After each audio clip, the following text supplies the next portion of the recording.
Happy Monday. I'm Joey Gunnar here with Trent Finnegan. Welcome to From the Nosebleeds. Make sure you like, comment, share, and subscribe. I hope everybody had a great weekend. I know I sure did. I mean, we saw the Broncos win on Thursday. We saw back-to-back wins for the Nuggets on Friday and Saturday, and then back-to-back wins for the Avs on Saturday and Sunday. And even the Buffs, when they lost, they still had some things to be happy about. It was a huge weekend, but let's just highlight the Broncos because as we move further into the season, we're at week 10. 10 games been played for the Broncos. They're heading towards that back half of the season where you really start to make a playoff push. And it's going to be a dogfight between the Broncos, the Colts, the Patriots, and even the Chargers, who are right on the Broncos' tail. It's going to be tough. There are a lot of opportunities for the Broncos to take this AFC and make it their own and get the first seed. But if they keep playing like they have in the past couple of weeks, then I don't know if it's really going to be as possible as we might make it seem here today. There's a lot of fight coming up for the Broncos. Yeah, this AFC is wide open, and it's not like years past where it's Buffalo, KC, Baltimore, 1, 2, 3. This looks like I feel like I'm looking at a 2013 standings right now. Colts, Broncos, Patriots, Steelers, Chargers. Like, it's good parity in the AFC, and you got 3 teams at 8-2. You have the Steelers at 5-4, which they're leading the division, which the Ravens are only 1 game back. The Ravens are coming, and It's weird. And then you go back to the wild card. You got 7-3 Chargers, 6-3 Bills, and then Jacksonville and KC at 5-4. Like, there's a lot of good teams in this AFC, and you even got the Texans at 4-5, who had that big win over Jacksonville yesterday that kind of saved their season, I thought. So lots of good stuff. And right now the Colts hold the tiebreaker over Denver for win percentage in conference games, which at the end comes down to that leverage penalty. Denver should be 9-1, Colts should be 7-3, but that's a conversation for another day. But yeah, there's a lot of ways that this could reshuffle. Obviously, right now, Denver's in the 2, but next week we could be looking at a totally different division. And New England's just as hot as Denver. They've both won 7 games in a row. The Colts showed yesterday that they can get it out the mud and win a tight game against Atlanta. They had a great fourth quarter in that game. So it's really going to be fun. I think these next 3 weeks are going to be super important for all teams involved. Yeah, I mean, coming up, just looking at the Colts next 3 weeks, they got the Chiefs. They're at Arrowhead playing the Chiefs. That's going to be a really tough game for the Colts. That's a tough game for any team. I don't care how bad the Chiefs have looked this season. They still are the Chiefs. And then after that, they're taking on the Texans in Indianapolis. Again, if the Texans want to stay alive, that's going to be looked at as a must-win for the Texans. That's going to be a tough game no matter how you look at it. And then after that, they have the Jaguars at Jacksonville. Tougher than it seems. And then they're at Seattle versus the Seahawks. Sorry, I went 4 weeks out, but that's going to be hard. That's going to be one where I'm really. That might be game of the year. Indy at Seattle. Game of the year. Yeah, like those are the 2 1 seeds, right? I mean, yeah. Seattle's the 1 in the NFC. That's game of the year right there. Oh, 100%. I mean, both of those quarterbacks too, coming out of Minnesota. And then going and reestablishing their careers somewhere else and becoming some of the best quarterbacks in the league right now. I mean, Daniel Jones and Sam Darnold. Are you kidding me? Yeah. That might be game of the year. I mean, I'm definitely excited to see that one. But then the Broncos schedule coming up. Do you actually have the schedule in front of you? Because I don't have it in front of me. But the next 3 weeks should look like most of them being wins for the Broncos. But of course, the one coming up closest is going to be the hardest. So you have against KC this week at home, obviously, which is going to be a dogfight.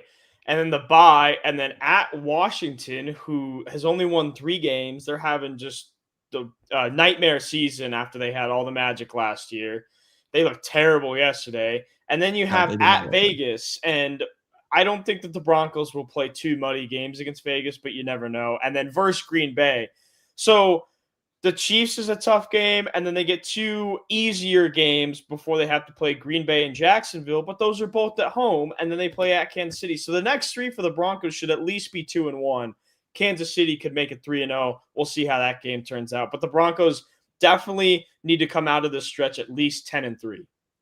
Oh yeah, and I think that that's very possible. Yeah. I mean, the one concern that I have for the Broncos coming up here is the long, and it started on Friday, the long gap that they're going to have without playing consistent games.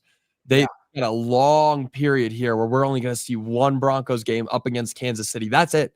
They've got Kansas City, and that's it for a while. They've got that bye week, and they chose not to take that bye week after coming back from overseas. And that's fair. That's a decision that we had talked about before. You know, you want to keep your team hot. You want to keep them steady. And even though you're coming back after a long trip over across the pond, you want to keep them hot. And they were able to do that. They were able to stay hot. And even though the Broncos have looked bad, they're winning games. And taking that bye week may have been a good thing to not do after that London game. But right now, that's going to be tough because the Chiefs are going to pose a tough challenge, and they're going to be the Broncos are going to be exhausted after that game.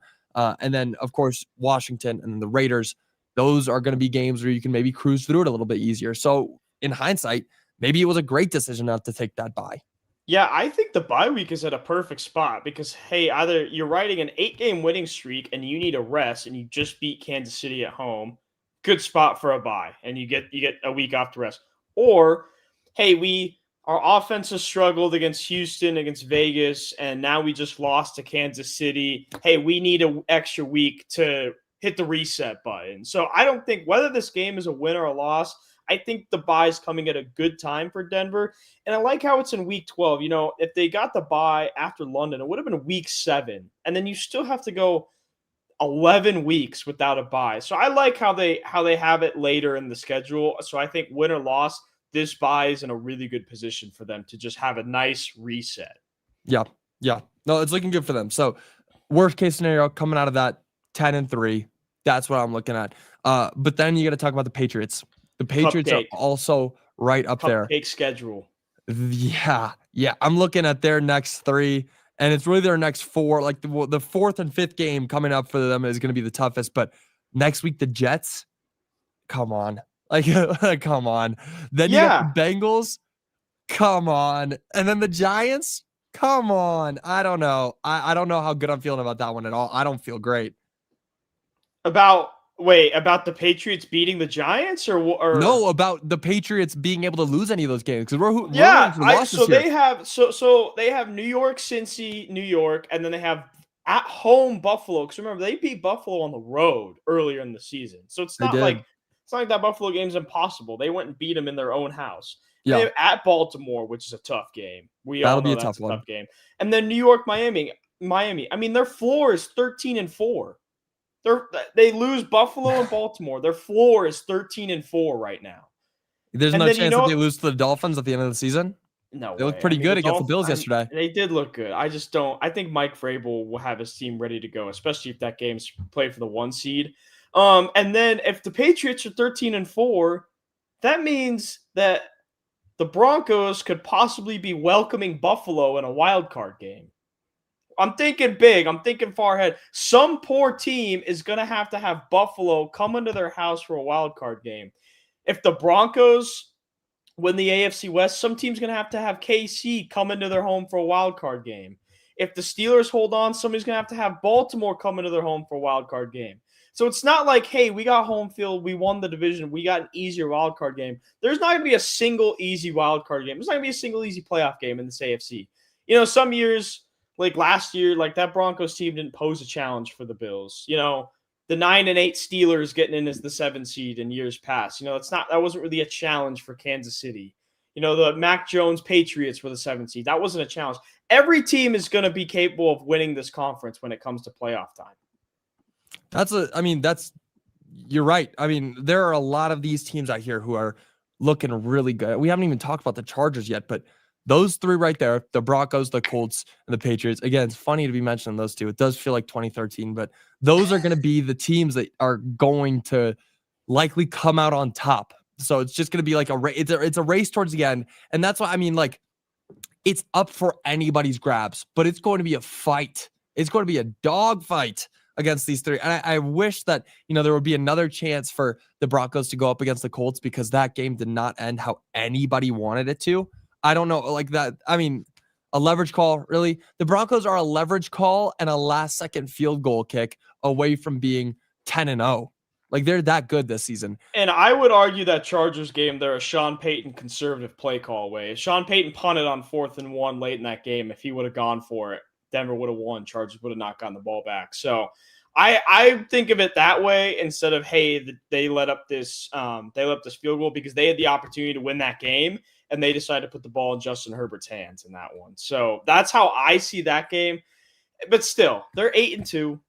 They're in good position, but we're going to learn a lot about them this week. But the AFC is just crazy this year. It is so talented. It's so competitive. It's going to be one heck of a playoffs for sure. Yeah, no, that's definitely the truth. I mean, I cannot wait to see the Chargers and Broncos play again. I can't wait to see the Broncos and Chiefs play for the first time this season. Going into the second half, the Broncos arguably have the hardest second half of the season out of anybody in those top three that we mentioned, the Colts and the Patriots. And overall, honestly, we're talking about those games that the Patriots are playing. Their whole schedule has been pretty light. It hasn't been too hard for them to succeed. Fourth place schedule. It's easy. And something else about the Broncos, you talked about how hard their schedule is here at the end.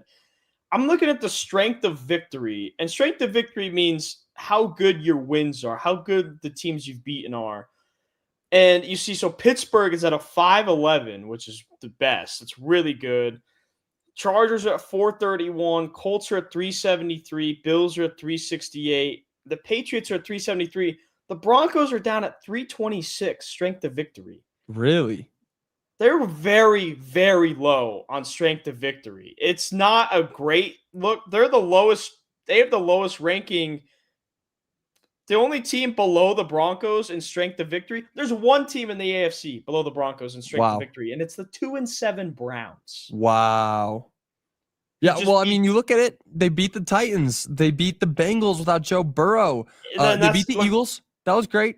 Yeah. But, you barely beat the Jets. You barely beat the Giants. You beat the Cowboys handedly. You barely beat the Texans. You barely beat the Raiders. And as much as those are wins, like, I don't want to discredit them by saying barely, they're still wins, but those aren't tough teams. Those aren't tough teams at all. I mean, their combined record is terrible. Like, you take out the Colts record or the Eagles record, they are a really, really bad couple teams. So that's why this weekend is so important, because I think that the Broncos are 8-2, and yes, they've had some good wins, and hey, you got to beat the team in front of you. You know, it's how the schedule works. But they need a big challenge to really see where they are, and I think the Chiefs will pose the challenge they need, which will let them know, hey, we're at the top of the totem pole in the AFC, or hey, we're maybe more towards the middle. We got to look at some things and correct it for playoff time. Yeah. Yep. I agree. I can't wait to see what happens in this game. It's going to be, I mean, every week you go down the line, it's the biggest game of the season, but this looks like the biggest game of the season after the Eagles. After beating the Eagles, now like you got to look forward. It's playing the Chiefs. But let's move on. The Nuggets had a great weekend. I love the NBA Cup. I'm not even going to lie. I think that it's a lot of fun. I know people are kind of like, it's weird. It's annoying. It's in the middle of the season. It doesn't add much.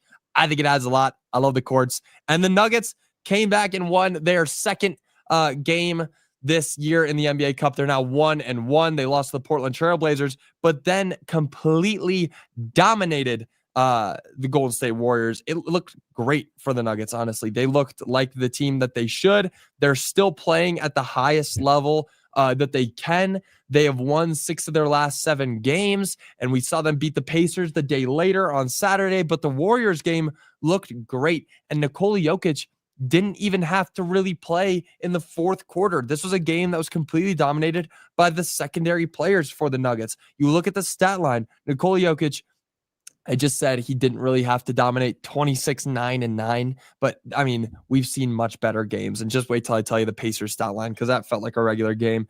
But Jamal Murray, 23, 4, and 8. Jonas Valanciunas, 16, 3 and 6. Payton Watson, 10 points off the bench. Christian Brown giving you 12, 7 and 4. Aaron Gordon, 18. Just complete dominance. 129-104 was the final score. The Nuggets looked great in their second NBA Cup game, and now they're right in that middle of the pack in Group C, which is the hardest group, by the way, not only in the West, but in the entire league. They looked great. Yeah, they look good. And like that. And so, I mean, real quick on the Pacers game. I mean, that Pacers team is 1-8. They're having an injury-riddled season. That's a game you should win. Nuggets took care of business. There was no stress really in that game. And Aaron Gordon and Jamal were sitting out for the game too. Like they had no Gordon, no Murray, and they were in control of that game. They did what they needed to do. There's nothing more to that game besides, hey, Jokic had what, 30, 13, and 13? Yep. 14 and 14. 14 and 14. 30, was it 33, 14 and 14? 32, 14 and 14, and a steal. And he had 8 turnovers in that game. He did have 8 turnovers. I was actually at that game, and it was one of those where, like, you were watching the score, and the score seemed kind of close. Like, every time you look up at the score, you're like, what? How are they down by 6? That doesn't feel right.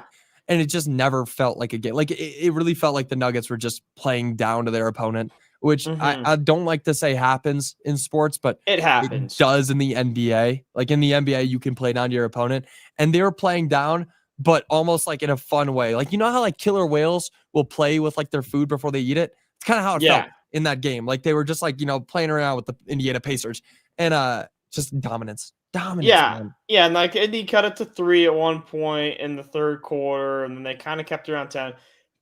Injured opponent, inferior opponent, took care of business. The big thing for me is that Warriors game, and you look at the starters. AG was only a +4, but Cam was a +25, Jokic +16, Jamal +25, CB +26, even Payton Watson was +13. So the starters just and look, they smelled blood in the water. They said, "Oh, you don't have Steph Curry? Hey, we're gonna make Jonathan Kuminga and Brandon Pajemski run your offense and score." And they both shot 3 for 10, and they did a good job of limiting Jimmy Butler. He was a -20, he only had 16 points. Weird Draymond game. Why was Draymond Green 5 for 10 from 3 in that game? Right off the bat, the first shot was Draymond Green sinking a 3. I was like. And that's how those Warriors, when Curry's out, somebody weird is going to go off. And I was like, of course it's Draymond. But we thought it was going to be Buddy. It was Draymond. Exactly. It was like I went right over. I was like, of course it's Draymond. So, but the starters, once Golden State cut it to 32-31 early in the second quarter, and the Nuggets went on a run to bust it open to 19. It was 53-34 just a few minutes later, and they were in control. The starters really busted that game open and did a great job of controlling the lead and slowly building on that lead. And that's why you see the whole unit is +25 or whatever. So just a great performance. This is exactly what you need. And Jokic he's in the top 3 of the MVP conversation like he always is. You got the Kings coming up on Tuesday night. So they should keep this rolling. But the big thing too is the home dominance. They are unbeatable at home right now, and that's how they were in 2022-23 when they won the title. And still have yet to lose. And if they can keep that going, you don't have to be an elite road team if you're this good at home. And of course, in the playoffs, Oklahoma City's probably going to be the 1 seed, and you're going to have to go win one road game out there.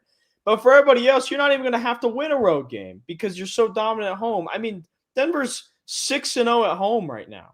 Yeah.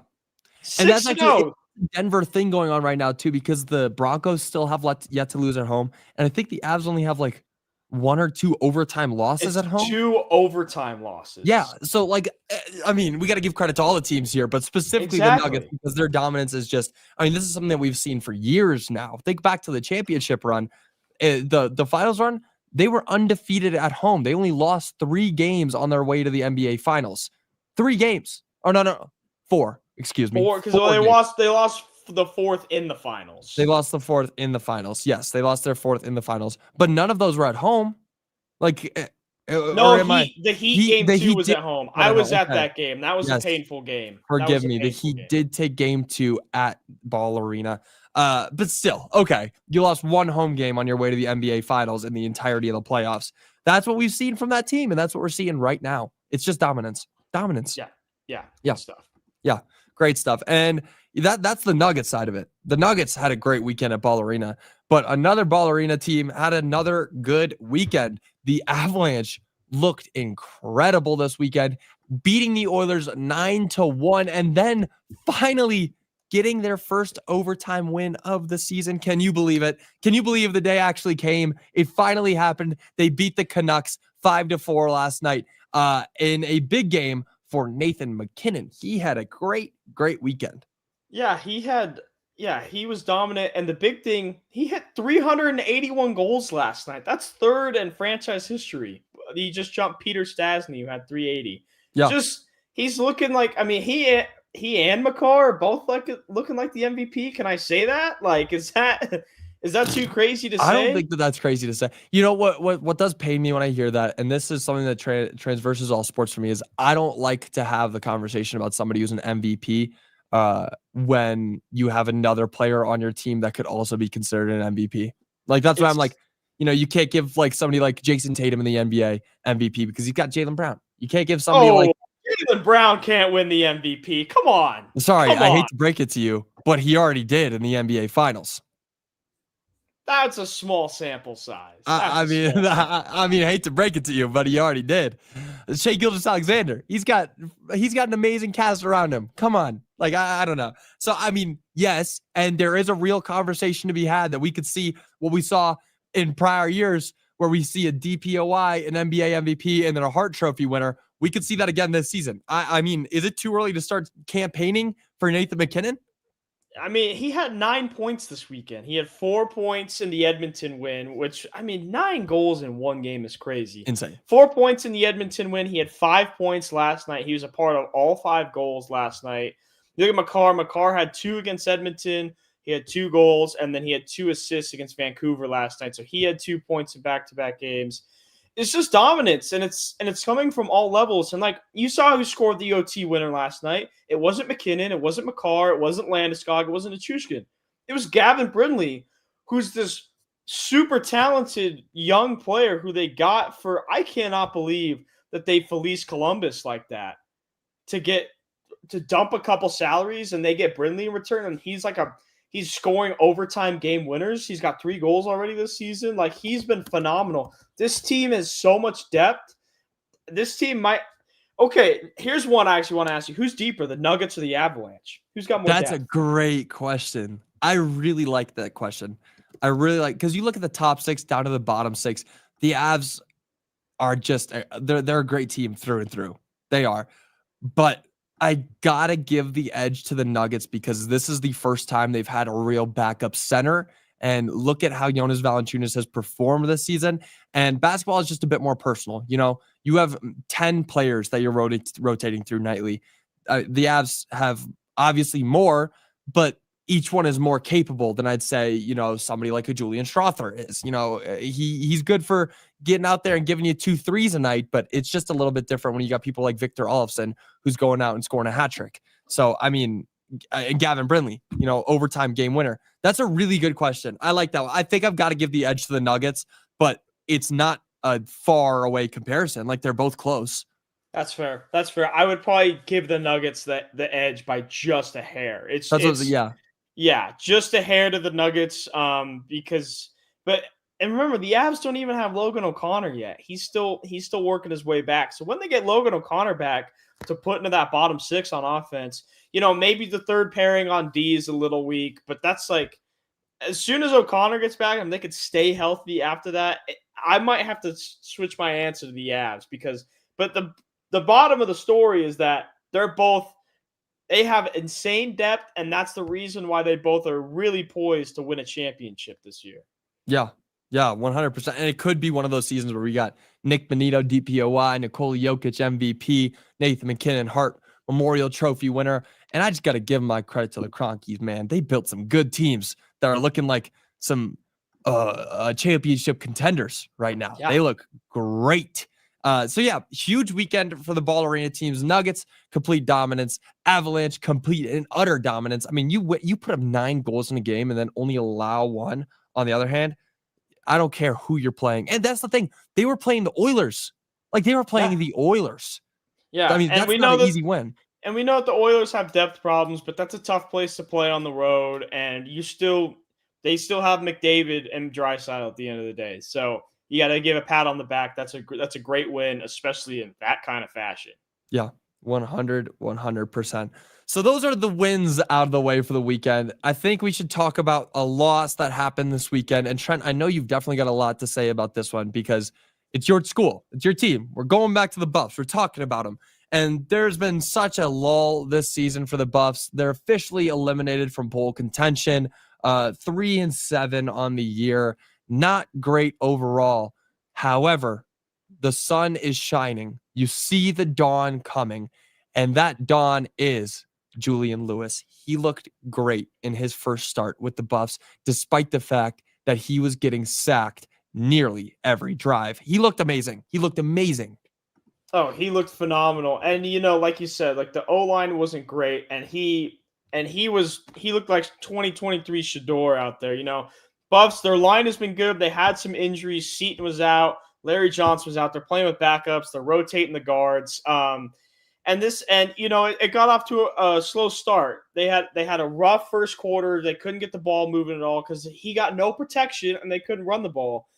But you saw he settled in that second quarter. He really settled in, and he started to make these throws. And he's a pocket passer. I'm gonna call him a pocket passer, but he has that capability to run kind of like how Shador did, where he can extend these plays. He can get 8 yards on a scramble, kind of like a Shador, kind of like how a Mahomes. I don't want to sound like Chris Collinsworth here, I don't want to call him a little Mahomey and whatnot, but he can get 8 or 9 yards when you don't think he can, and he just has a little more speed than you think. The Buffs have a real quarterback. They have a real quarterback, and my big thing was he's in the locker room post game, and you could tell he really wanted that on the YouTube video they posted. He's sad, he's frustrated. And there's a lot of guys in that locker room who aren't committed this year. There's no question about it. There's a lot of guys who already checked out. He is not checked out, and they got to bye this week. And he said, I'm not going home. He's like, I'm in the facility. I'm watching the film this week. So that's what Buff fans want to hear. This guy can sling the rock. He's got great accuracy. He's young, so he's got to digest more football, learn how to process the game. But they got eliminated from bowl contention. They lost again. They're in the bottom of the Big 12. But like you said, you could see the dawn. You could see if they can retain some key players and not lose some of these guys to the portal, and they can do some recruiting. Dion said that he missed. He admitted that he missed on some transfers before the game, which was kind of crazy for a coach to say mid-season, I thought. But I like the honesty. But you can see it. Lewis has it. And if they can pair the pieces around him and keep a good O-line in front of him, I think that's something to be happy about for Buffs fans in 2026. Yeah, there's one player that I want to see if he'll retain because the connection looked great on Saturday, and that's Omarion Miller. I don't know. SEC go to the draft? Schools are coming with a check. Those SEC schools are coming. And I'll put it out right now, but Omarion Miller is a day 2 pick at the latest in the draft, and he looks like it. He's a great receiver. He just has not really gotten any opportunities because he was a freshman the first year, stuck deep on the bench. He was hurt last year, and then he hasn't had a quarterback to throw him the dang football this year. So I think it would benefit him. I think even though the 27 draft is low, I think if he stays this year and with Julian Lewis as quarterback, I think he can go up to a round 2 pick. He's really good. That guy is really good. He's big. He's got good hands. And he's shown the contested catch ability time and time and time again. And you can't argue with contested catch ability. There's not a lot of receivers who can go up, high point a ball like he can across the country right now. Yeah, he's insane. And just the ability for Julian Lewis to hit him, not only in those contested catch areas where he just needs his reliable target to go back to, but he was able to just drop it in the bucket for Miller so many times. His accuracy downfield looked great. And he should be a high school senior, and his accuracy looks like that. What's his accuracy going to look like his junior year? Yeah. When he learns how to read a defense, I'm not saying he can't right now, but when he is comfortable, he's got hopefully a play caller that he can mesh with next year. He's making a lot of checks at the line of scrimmage. He's reading stuff. He's got good chemistry with his receivers. So it looked good from him. yesterday without an O-line, without chemistry with his play callers, not a lot of chemistry with his receivers because he just hasn't had time. Think about what this could look like in 26 and 27. They just have to retain him, and it sucks. The first thought that a lot of people had on Saturday after that game was, this guy's going to the portal. This guy's going to the portal. This guy's going to the portal. That sucks. That's the first thought. I can't say a lot of people were thinking it because everybody knows how much money that Dan Lanning has at Oregon. Everybody knows how much money the SEC has. And it's no secret that CU doesn't have a lot of NIL money. Remember, Travis and Shedeur were paying players out of their own pocket to play in Boulder because this NIL fund just can't compete with those other schools. So I don't know how they're going to get enough money to retain these kids or if they're going to try and pitch them on not money. But if they can retain them, a lot of this young core, because these young guys have been solid. These young guys have been solid, way better than the transfers. If they can build around this core of young guys, I really think that they have something to look for in 2026.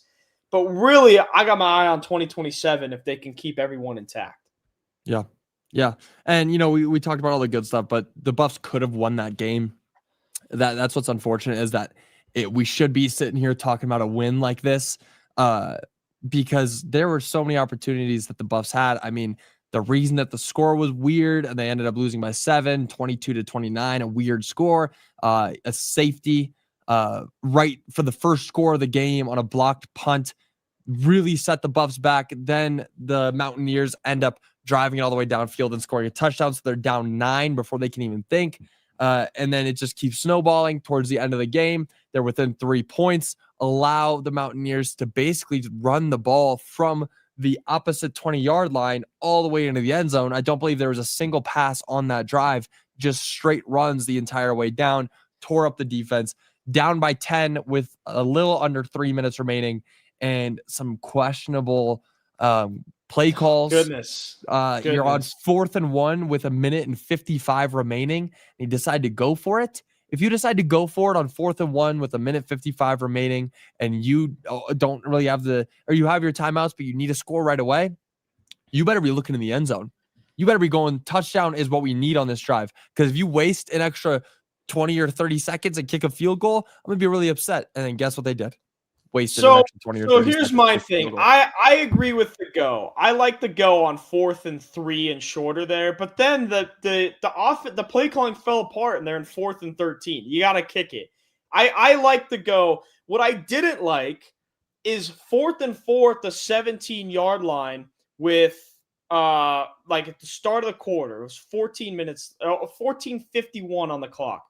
And they kick a 35-yard field goal on 4th and 4 down 6. I thought that should have been a go. You got to play to win these games, and you need points. You're never. That's almost as close to the end zone as they were all. That was the closest they were to the end zone all quarter, and they decided to kick it. You're this close. It's 4th and 4. Your season's already over. You got a true freshman out there. You got 35 backups out there. Go for it. Try and win the game. They kicked the field goal to cut it to 19-22 when they could have tried to go for it, get the first down, score a touchdown, go up 23-22. And instead, they never had a chance to win the game because it was 19-22, and then they get the ball back down 10 points. I thought that they could have won the game right there. They didn't do it. They were very conservative. I didn't like that. And then late in that game, like we're saying, it didn't end up mattering because the Buffs can get a stop on the last drive. But Deion burns this timeout. So dumb. It's 4th. So here it's 4th and 13. 4th and 13. So it's 3rd and 13, right? And 3rd and 13, you should be saying, hey, field goal ready. We got a field goal. And Julian Lewis scrambles out of bounds. So you're not even running fire drill because the clock's not running. And Deion burns a timeout on 4th and 13 to trot the field goal unit out there. And they don't have 3 timeouts to stop the clock, which, again, they couldn't stop the run anyways. But I'm sitting there, I'm like, what? And then in the presser, Deion was like, yeah, I had to make sure Mata's good. It was basically like he didn't know if his kicker was good to kick a 38-yard field goal from the right hash. There are 2 scholarship kickers on this roster. There are 2. Why is that a question?